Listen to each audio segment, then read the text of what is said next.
Slay and welcome back to the Little Reader's Corner. Today I'm doing a fun new thing. Hi, this is Future Slay explaining what this video is.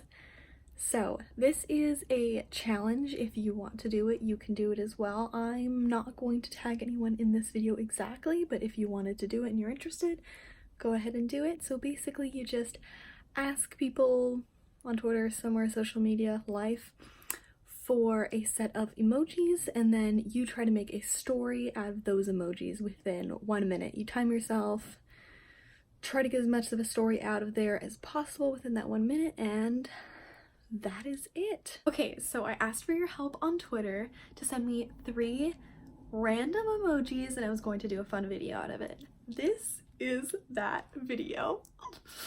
I'm really excited. Okay, first, let me explain what the hell is happening right here. So I'm going to open up my Twitter, look at the comments that I got on that tweet, and just scroll and pick one at random. And then I have about 1 minute to describe exactly what that story would be about if those 3 emojis were describing a story.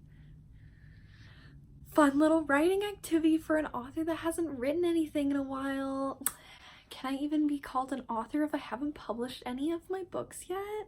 I don't know, but we're gonna try it. Also, cat ears, spiderweb earrings.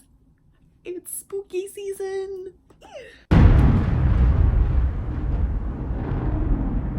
Pumpkin juice, latte, something like that. Let's open up Twitter. Now let's pick one and we're gonna go. Bam. Okay, so we have what looks like 2 beer mugs, fall leaves, and the moon right there. And that was sent in by Zed from @ZedPlots, so thank you for that. Let's start the timer. Okay, the timer is going. So basically, there is a tavern and they have a special going for buy one, get one free of pumpkin spice beer. And our main character, Zaffron, our main character, Zaffron, goes into this pub and they don't have a friend. They really want a friend and they really want to get this discount, but they don't have another person to get it with. So in the fall spirit, someone just stumbles in. They're waiting for their train to pick them up so they can go on their journey. And then they just run into each other. They become friends. It's a strangers to love interest. They share a pint. And after that, they decide to just go in on all of these weird discounts all around the world and travel. That was my first one. Okay, timer. Done. How do I stop it? Okay, that was my first one. Honestly, I think that was not too bad. For a story that I just pulled right out of my behind, I think that wasn't too bad. We have 4 more of these to go. I'm shaking just a little bit. Next one. Okay, thank you so much, Zed. Okay. Next one. Boom. Okay, weird, awkward face, annoyed, and the embarrassed monkey one. And that is from Brianna, is on hiatus at positively_Brie. Thank you so much, Brianna. Okay, let's start the clock. It's Halloween night. Someone ate way too much candy, so they're feeling really freaking sick. Let's say her name is Cameron. Cameron had way too much candy at Halloween night. She's feeling a little sick. She went to party out a little bit too, so it's a little bit of a hangover as well. Now she's feeling totally embarrassed and she doesn't remember some of the night because, you know, she got a little drunk, she partied hard with her friends. When she wakes up, she finds that there are 3 things in her pocket that she doesn't know where they came from. One is a chestnut, another is a note that says, "What a fun night, can't believe we got away with it," and then like, you know, like a little line like Z, and they're like, And she's like, Cameron's like, who's Z? And then the other thing is a coupon code. What? Okay, that was already a minute. Yeah, but she has to go figure out what these things are. That's the story. I thought a minute was gonna be long. Okay, number 3. Somehow this is getting more fun as it goes. Okay. Twitter, tweets. Nope, I already did that one. Twitter, tweets. Oh, okay. So this is a chocolate bar, a vampire, and a stack of books. And this one was submitted by 1,000 Years of Spooks, Team Trick-or-Treaters at 1,000 Years B. Thank you so much. Let's go. Okay. Trudence is our masculine protagonist, and Trudence works at a library, and he has just been turned into a vampire. He's very new to this whole vampire culture, atmosphere, and like doesn't really know how all of that works. But he does know that along with a new taste for blood, he has a new taste for chocolate, and he's never liked chocolate. So his friends are kind of really suspicious about what's happening with Trudence. And he's trying to find his way in the world, and all of a sudden he opens up this book on like vampire lore and culture, and he doesn't remember the night that he got turned into a vampire. He's not really sure that he is a vampire, but he's just kind of feeling that way. He opens up this book, and it's all about this vampire lore and all of these different stories, and in it, it starts talking about how one becomes turned into a vampire, and their like new fascination with chocolate, and there's all of this history about that. And the story is him trying to find his way in the world and his new identity as a vampire. Yep, we're gonna stick with that. That's a novel, right? It could be. I'd read that. Someone finding their identity as a vampire. Yeah, it's something. So those were already 3. Okay, so we're on to number 4. Things are happening. Okay. Okay, number 4. Let's go. Let's do something with a good mix. Okay, so Cassie reads Spooks at Cassie Reads 1. Thank you. Okay, so it is a pumpkin, a diamond, and a heart with a bow around it. All right, yeah, we can do this. We can do this. Okay, thank you, Cassie Reads 1. Okay, timer starts now.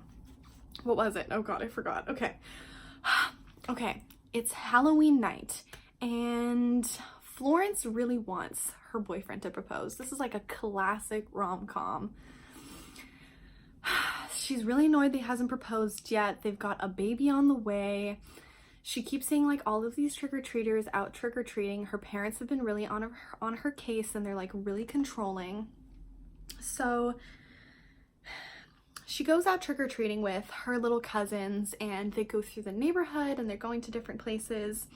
And then all of a sudden she stumbles upon this smashed pumpkin, and inside is a ring box with a ring inside of it. And it turns into a weird murder mystery because that pumpkin has like a bit of blood on it as well, and someone goes missing in the neighborhood. So then she has to start finding out whose ring this is, and like it weirdly brings back all these weird like familial things because like her boyfriend's being really weird about it. And that's the entire story. It's just a random murder mystery that starts out from, you know, a casual neighborhood. It's like Desperate Housewives, but Halloween and younger. Is this working? Are you getting enjoyment out of this? Do you think these are good? This is me. This is what I'm doing for Preptober. If you didn't realize. Last one, okay. Please let this be better than the other ones.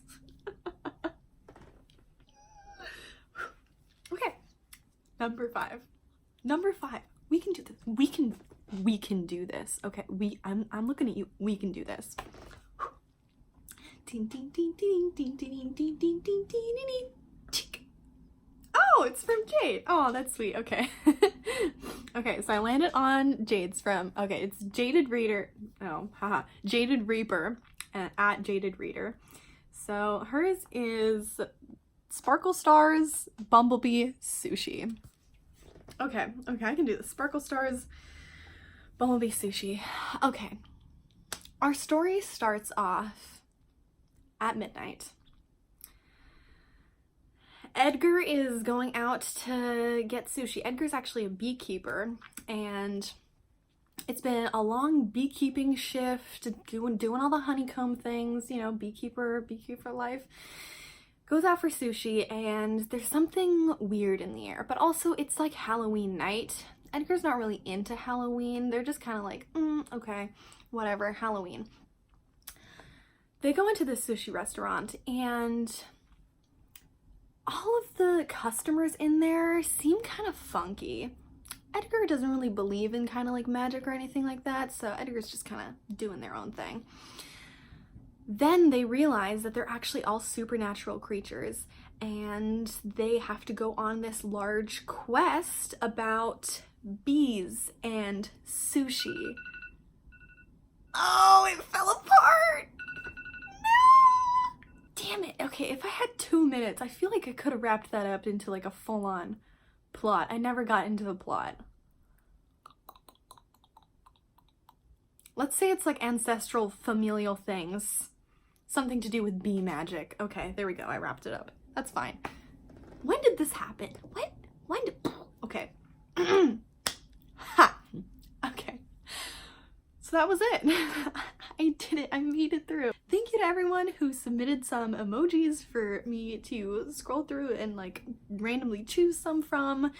I looked at them earlier. I just like scrolled through to like give a like to every one of them. I tried not to look at the emojis too much or like think about them, but there were a lot of cool ones in there. Yeah, so thank you so much. This was a really fun video. If you enjoyed this, let me know. I would love to do another one, especially like seasonal ones. Luckily, a lot of people did like fall things. There were fall leaves in so many of them, so I feel like this was like a good Halloween-ish one.